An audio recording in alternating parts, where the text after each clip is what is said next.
Item ಯಾವುದೇ ಇರಲಿ try ಮಾಡಿ ಆಚಿ ಚಿಕನ್ ಮಸಾಲಾ. ದಾವಣಗೆರೆಯಲ್ಲಿ ಬೆಳಗ್ಗೆಯೂ ಮಳೆ ಸುರಿದಿದೆ. ಶಂಕರ ಲೇಔಟ್ನ ಕೆಲ ಮನೆಗಳಿಗೆ ನೀರು ನುಗ್ಗಿದೆ.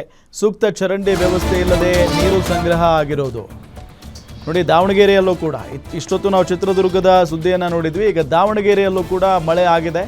ಶಂಕರ ಲೇಔಟ್ನ ಕೆಲ ಮನೆಗಳಿಗೆ ನೀರು ನುಗ್ಗಿದೆ. ಸೂಕ್ತ ಚರಂಡಿ ವ್ಯವಸ್ಥೆ ಇಲ್ಲದೆ ನೀರು ಸಂಗ್ರಹವಾಗಿರುವುದು. ಅಧಿಕಾರಿಗಳಿಗೆ ಹಿಡಿ ಶಾಪ ಹಾಕಿದ್ದಾರೆ ಸ್ಥಳೀಯರು. ಬೆಳಗ್ಗೆಯಿಂದ ಸುರಿದ ಮಳೆಗೆ ರಸ್ತೆಗಳು ಹಳ್ಳದಂತಾಗ್ಬಿಟ್ಟಿದ್ದಾವೆ. ಮನೆಯಿಂದ ಹೊರಬಾರದ ಸ್ಥಿತಿಯಲ್ಲಿ ಪಾಪ ಜನ ಇದ್ದಾರೆ.